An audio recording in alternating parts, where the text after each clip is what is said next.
Gyvenimas 20-ame amžiuje buvo žiauriai įdomus. Pasaulinis karas, pandemija, ekonominė krizė ir įvairūs kraštutiniai judėjimai. Bet paskui kai kuriuos įvykius eina visa grandinė. 1933-aisiais į kanclerio rolę išrenkamas toks austrų dailininkas, kurio nelabai mėgsta YouTube'as. Ir šis dėdė yra atsakingas už labai blogus dalykus. Po pirmojo pasaulinio karo išnykus kelioms imperijoms atsirado naujų valstybių. 1918-aisiais viena iš jų buvo Čekoslovakija. Slavų šalis su sostinė Praha, kuri buvo labai arti praeito karo lūzerio Vokietijos. Kaip ten kas sako, reikia draugauti su savo kaimynais. 1919 Versalio sutartis paliko Vokietiją šudinoje padėtyje, visiškame ekonominėme kolapse. Hiperinfliacija, neaiški ateitis, laiku ir vietoje pasirodęs populistas užkariauja darbo liaudės širdis. Jis taip pat pažada atšaukti visas Versalio sutarties sąlygas, kurios draudė Vokietijai ginkluotis, ir tuo pačiu jis draugavo su sovietais, kad šie leistų jų teritorijoje mokyti vokiečių karius. 33-aisiais Vokietija pasitraukė iš Tautų lygos. 35-aisiais dėdė Adolfas paskelbė apie ginklavimosi programą, kuri sulaužė Versalio sutarties sąlygas, o 36-aisiais jis militarizavo Reino kraštą. Na, reikia eiti toliau. 38-aisiais Hitleris labai norėjo Sudetų žemės Čekoslovakijoje, reikėjo jamgi plėsti Lebensraum, gyvybinę erdvę vokiečių tautai.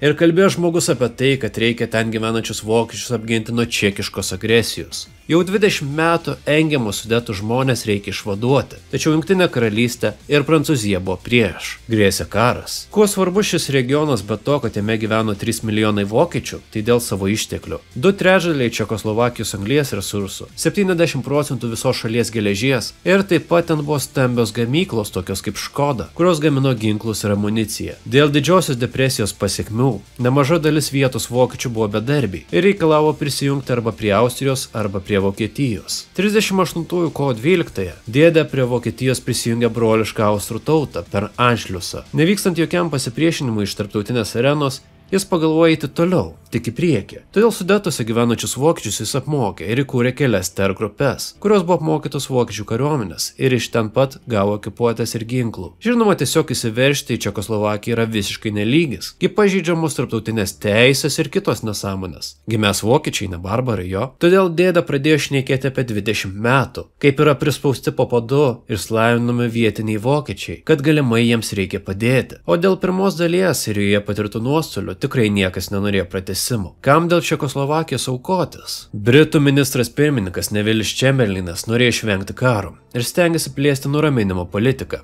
nuraminti vokiečius suteikiant jiems jų teritorinius, politinius ir karinius reikalavimus ir išvengti to nelemto karo. Prancūzų ministras pirmininkas Eduardas Daladier buvo panašios nuomonės. Čemberlinas taip pat kalbėjo apie tai, kad Britai yra nepasirengę karui visiškai. Taigi buvo blogis numeris 1 – karas. Ir blogis numeris 2 – nuraminimas. Blogis numeris 2 atrodė kaip mažesnis blogis. 38 balandį Čemberlinas susitiko su Daladier ir sutiko aptarti galimus variantus. Ir galiausiai nusprendė, kad čekai turėtų atiduoti Sudetus. Argumentas jų buvo toks, kad jie per silpni atsilaikyti. Čekoslovakija turėjo susitarimą su prancūzais ir tikėjosi jų pagalbos. Bet čia tau kad nori. Prancūzai norėjo nuraminti dėdę. Rugsėjį Čemberlinas susitiko su austrų dailininku ir gavo iš jo sutarimą nepradėti karinių veiksmų, ir Čemberlinas sutiko, kad regionai, kur apie 50 ir daugiau procentų gyventojų sudaro vokiečiai, bus atiduoti Vokietijai. Su Čekoslovakų atstovais niekas nesitarė, bet vertė priimti sąlygas nuo rugsėjo 21-osios. Tačiau bevalgant apetitas kyla.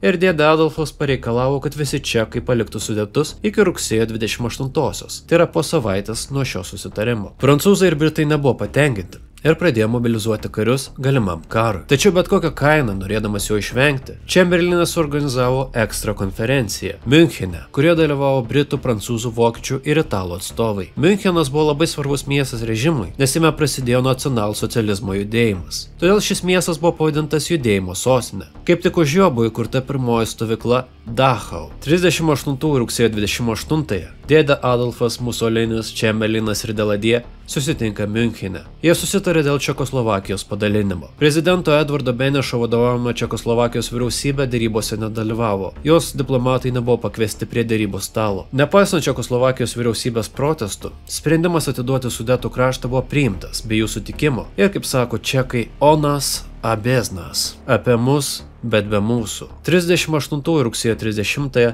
Vokietija Italija, Didžioji Britanija ir Prancūzija pasirašė Miuncheno susitarimą, pagal kurį Čekoslovakija turi atiduoti nacistinei Vokietijai savo pasienio regionus ir nesipriešinti. Nuo 38 spalio 1 iki 10 Vokietijos kariuomenė užėmė šios regionus. Tarptautinė komisija taip pat nusprendė dėl tolimesnių likusių Čekoslovakijos teritorijų, į kurias reiškia pretenzijas Vengrija ir kitos šalys. Praėjus mėnesiui Čekoslovakija pagal Vienos arbitražus netenka dalies vakaruose. Jie atitenka Vengrijai. Šias žemes Vengrija prarado Pirmojo pasaulinio karo metu, nes prieš tai Čekoslovakija buvo jos dalis. Dalis teritorijų šiaurėje atiteko Lenkijai, taip vadinama Transolsa. Tuo metu jėgos norėjo išvengti karo visais įmanomais būdais ir tikėjosi, kad diplomatija, o ne veiksmai, bus tas variantas, kuris visiems išeis į naudą. Čemberlinas grįžęs namo visiems pademonstravo popieriuką, kuris atseit apsaugos Britaniją nuo karo. Jis įvardino kaip Peace of Our Time. Šių dienų taika. Galiausiai tas popieriukas turėjo tiek pat vertės, kiek ir tualetinis popierius. Kaip šiam bičiui rašė Winstonas Churchillis, tau davė pasirinkti tarp karo ir gėdos. Tačiau tu pasirinkai gėdą.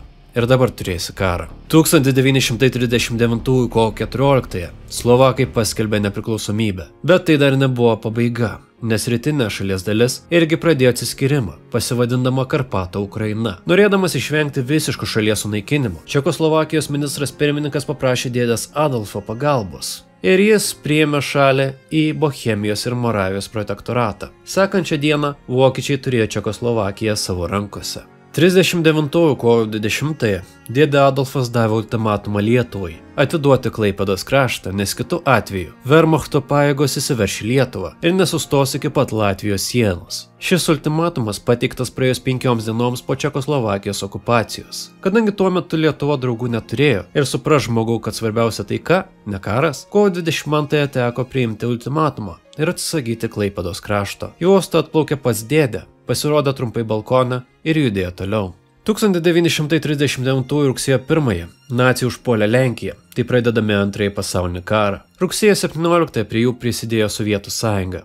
Po 35 dienų nuo karo pradžios Lenkija buvo įveikta. Rugsėjo 3 Britai ir prancūzai, kurie žadėjo padėti Lenkams Eksar atveju, paskelbė karą vokiečiams. Tačiau 8 mėnesius nevykdė jokių rimtesnių operacijų sausumoje. Prancūzai bandė kažką įrodyti Sauro puolimu, kuris vyko mėnesį nuo rugsėjo 7 iki spalio 16. Tačiau jiems teko atsitraukti dėl didesnių vokiečių pajėgumų. Nuotaikos Prancūzijoje buvo neigiamos, netgi buvo toks šūkis: kodėl mums reikia mirti dėl Dancigo?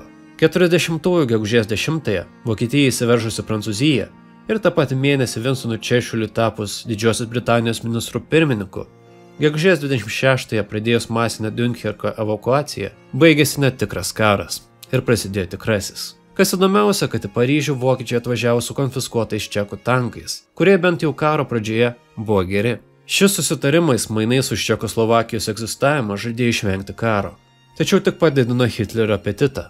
Ir tai atsiliepė karu, kuris sunaikino didelę Europos ir jos kultūros dalį. Miuncheno taikos susitarimai, dar vadinti Miuncheno suokalbiu, nes parodė, kad bandymas nuraminti autoritarinę valstybę, kuri bet kokia kaina siekia ekspansijos, niekada neveikia. Visą tai lėmė baisų karą, kuriame žuvo nuo 50 iki 85 milijonų žmonių. Ačiū, kad žiūrėjote, su jumis buvo Šunelis ir iki kito karto.